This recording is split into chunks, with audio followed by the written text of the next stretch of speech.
Dewe. Asik. Depan itu usah ditinggal. Tiga empat kesehatan. Ayo mulai. Assalamualaikum warahmatullahi wabarakatuh. Waalaikumsalam warahmatullahi wabarakatuh. Alhamdulillahirobbilalamin. Assalatu wassalamu ala asyrofil anbiya'i wal mursalin wa ala alihi washabihi ajmain. Amma ba'du. Oke, sebelum kita mulai pembelajaran untuk hari ini, kita mulai untuk doa terlebih dahulu kepada semuanya, kepada ketua kelas, diberi salam untuk memimpin kelasnya. Nista'in ibda.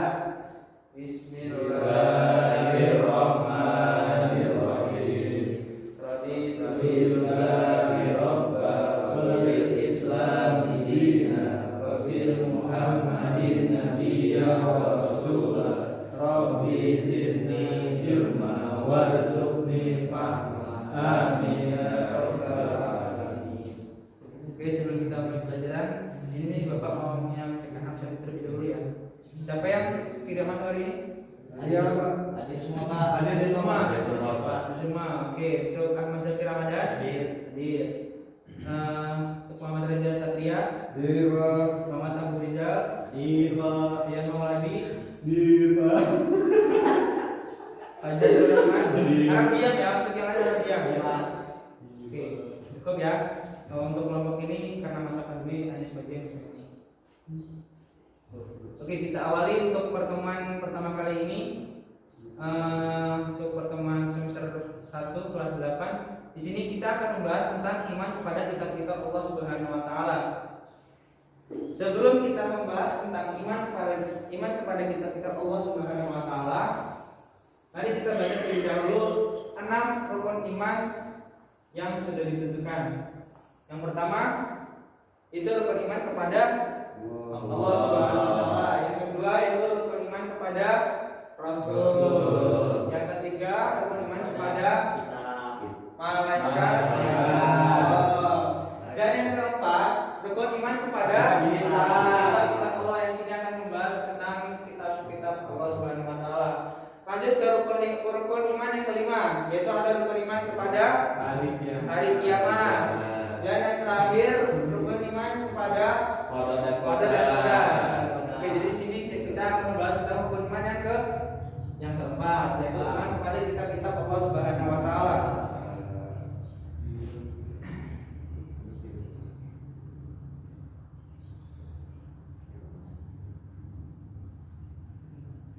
Macam-macam kitab Allah Subhanahu wa taala itu diriwayatkan pada wahyu pada Rasulullah SAW sebagai berikut. Yang pertama ada kitab. Oh iya, sebelum masuk ke pembahasan kitab-kitab, di sini ada pembahasan tentang kitab dan suhuf kepada para Rasulullah. Tolong saudara yang dibacakan di halaman 5 yang sudah Bapak share melalui merahnya. Coba dibuka. Coba dibuka materinya, mulai dibuka kan? Belum di-download kan? Ayo Jidan, Fajar dibuka dulu materinya.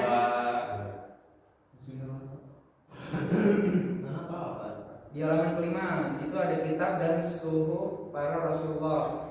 Jadi sebelum kita membahas kitab-kitab yang wajib kita imani kepada Allah Subhanahu wa taala, kita bahas kitab dan suhuf. Di sini ada perbedaannya soalnya. Sudah dibuka? Coba tolong pada yang mau tadi dibacakan. Halaman 5 ya. Halaman 5, kitab dan suhuf pada para Rasulullah. Kitab dan suhuf pada para Rasul Allah. Selain 4 kitab tersebut, Allah juga telah menurunkan wahyu berupa suhuf pada para nabi terdahulu. Suhuf menurut bahasa seperti berarti lembaran. Adapun suhuf menurut istilah adalah wahyu yang disampaikan kepada Rasul. Akan tetapi tidak wajib disampaikan kepada manusia. Dengan demikian, jika kita bandingkan dengan kitab, suhuf relatif lebih sedikit daripada kitab suci. Jadi pengertian suhuf di sini itu bisa disamakan dengan hadis ya. Hanya saja hadis diucapkan, melalui diucapkan perbuatan yang dikerjakan oleh Nabi Muhammad SAW. Hanya saja suhuf di sini berupa lembaran-lembaran atau perintah Allah Subhanahu wa taala yang disampaikan kepada Nabi dan kepada Rasul. Dan di sini ada 5 Ada 5 nabi yang menerima suruh dari Allah Subhanahu wa taala. Untuk saudara Fajar tolong dibacakan di halaman 6. Halaman 6. Yang mana, Pak? Itu apa namanya? Suhuf yang diberikan kepada nabi-nabi Allah. Ada 5. Oh, yang pertama itu ada Nabi Adam alaihissalam sebanyak 10 suhuf. Pelan-pelan. Yang pertama ada Nabi Adam alaihissalam. ada berapa? Sebanyak 10 10 suhuf. Yang kedua, Nabi Syed alaihissalam. Di sini nabi yang bukan termasuk 25 nabi ya. Jadi nabi apa tuh, Pak? Ini nabi yang pada dasarnya tidak wajib kita imani. Kalau misalnya dalam Al-Quran ini kan ada 600 atau nabi gitu kan. Nah, cuman Allah memerintahkan kita hanya 25 nabi dan di sini tidak termasuk dalam 25 nabi. Ada berapa aja? 50 suhuf. 50. Terus Nabi Idris. Itu ada berapa? Nabi Idris sebanyak 30 suhuf. Nabi Ibrahim ya. Idris 30 suhuf. Setelah itu Nabi Ibrahim 10 suhuf. itu Nabi Musa ya. Nabi Ibrahim itu 10 suhuf. Yang keempat. Terus yang kelima? Yang kelima itu Nabi Musa alaihissalam.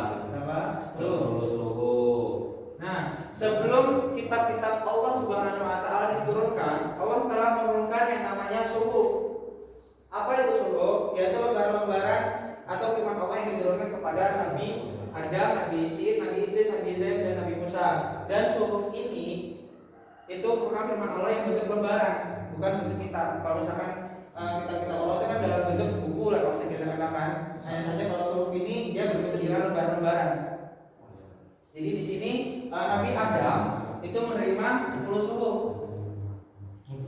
Nabi Adam 10 suhuf, Nabi Syed 50 suhuf, Nabi Idris ada 30 suhuf, Ibrahim ada 10 dan Musa ada 10. Oke, sampai di sini sudah ada yang paham? Paham, Pak? Paham. Oke, Bapak hapus ya, tidak ada pertanyaan ya.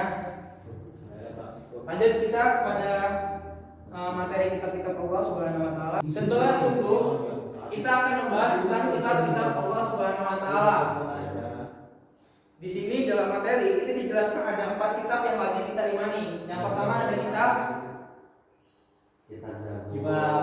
Zabur. Yang kedua ada kitab Taurat. Yang ketiga ada kitab Injil. Yang keempat ada kitab Al-Quran.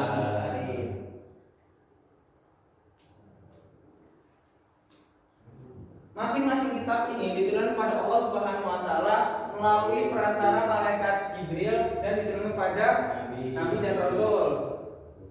Yang pertama ada kitab Zabur yang diturunkan kepada Nabi Daud alaihissalam. Yang kedua kitab Taurat yang diturunkan kepada Nabi Musa alaihissalam.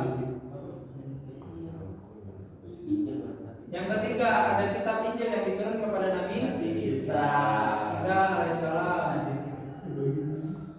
Dan yang terakhir yaitu kitab Al-Quran diturunkan kepada Nabi Sallallahu Alaihi Wasallam.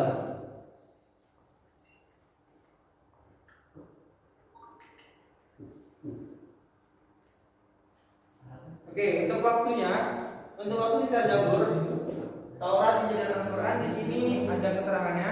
Tolong dibacakan di halaman 5. Saudara Abdul tolong dibacakan. Macam-macam kitab Allah Subhanahu wa taala yang diwahyukan kepada para rasul adalah sebagai berikut.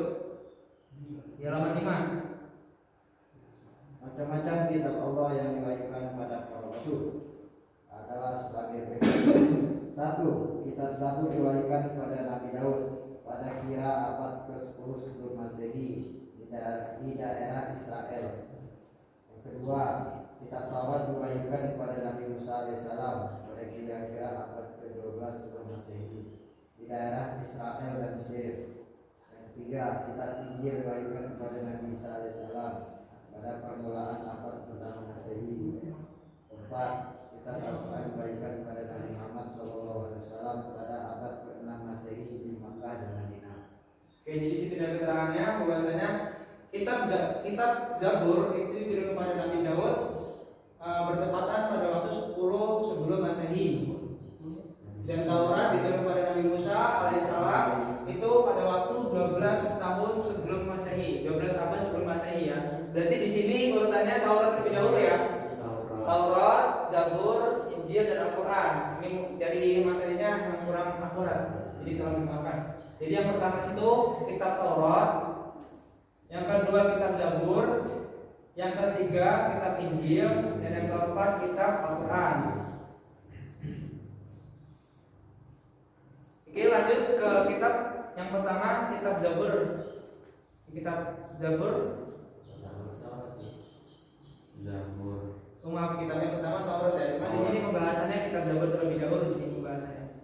Tolong dibacakan ke Saudara Reza. Kitab Zabur pengertiannya.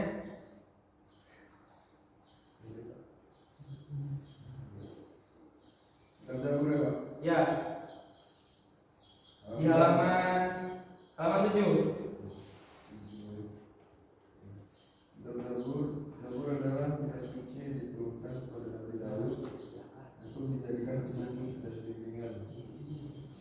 Dan umatnya secara bahasa Zabur berasal dari kata Zabaro yang artinya tulisan. Jadi Zabur menurut arti aslinya adalah kitab tertulis. Oke, jadi di sini Zabur yang diturunkan kepada Nabi Daud itu masih sangat dasar sekali ya. Oke, dari dasar belum sempurna seperti Al-Quran sekarang. Jadi di sana kitab Zabur disebut sebagai kitab yang tertulis. Kitab yang tertulis yang diimani dan dipercaya kepada kaum Nabi Daud alaihissalam untuk beriman kepada Allah Subhanahu wa taala. Lanjut ke kitab Taurat. Dibacakan Saudara Reza kitab Tauratnya.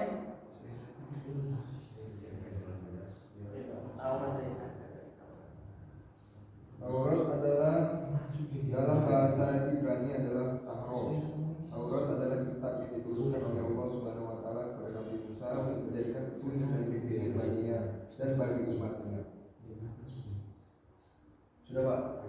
Oke, jadi di sini kata lain dari bahasa Taurat yaitu adalah Torah. Taurat adalah kitab yang diturunkan oleh Allah Subhanahu wa taala. Di sini berarti belum ada artinya ya. Nanti bisa Bapak carikan lebih dulu pengertian dari kitab Taurat. Nanti di sini ada isi utama dalam kitab Taurat yaitu perintah menghormati dan mencintai Allah Subhanahu wa taala. Di sini hanya ada 10 isi dari kitab Taurat, yaitu perintah menghormati kepada Allah Subhanahu wa taala, yang kedua perintah berzikir kepada Allah Subhanahu wa taala, yang ketiga perintah mengkuduskan hari Allah Subhanahu wa taala, yaitu hari Sabtu atau hari ke-7 setelah bekerja, tepatnya hari Minggu ya. Yang keempat yaitu perintah menghormati kedua orang tua. Yang kelima perintah menghindari pembunuhan sesama manusia.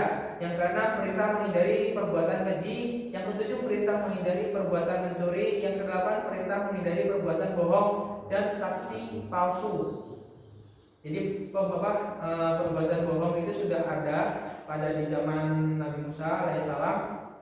Yang kesembilan perintah menghindari perbuatan cabul. Ada yang tahu cabul? Belum. Oke, nanti kita belajar ya. Yang ke-10 perintah menghindari perbuatan milik barang orang lain dengan cara tidak halal. Yang dimaksud dari 10 ini sering kita terjadi di sekitar kita seperti maling, perampokan gitu ya. Nah, di sini sudah ada pada zaman Nabi Musa alaihissalam. Dan di sini kitab Taurat ini sudah mengalami peningkatan dari sebelumnya kitab Zabur, yaitu sudah ada 10 perintah. Lanjut ke kitab Injil. Dibacakan Saudara Reza kitab Injilnya.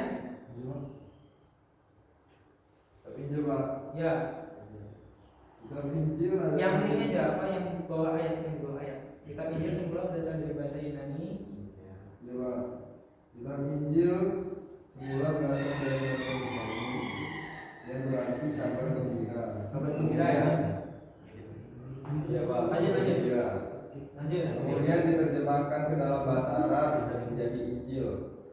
Makna dari kabar gembira yang dimaksud adalah karena Nabi Isa menggembirakan para umatnya dengan cerita kedatangan Nabi Muhammad. Oke. Jadi kitab Injil turun itu bermaksud dengan membawa kabar gembira yang dimana akan turunnya Nabi Muhammad atau Nabi yang terakhir dari di akhir zaman, yaitu Nabi Muhammad SAW.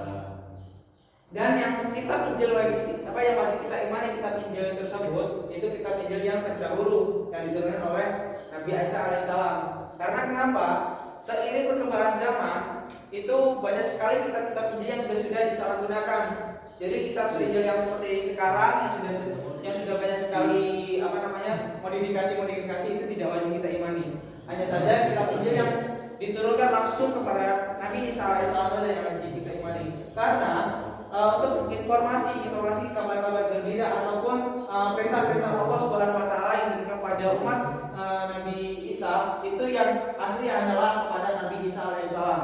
Selain dari itu tidak ada yang asli. Dalam artian tidak boleh kita imani. Oke, lanjut ke yang terakhir, ada kitab Al-Qur'an. Tolong dibacakan saudara-saudara.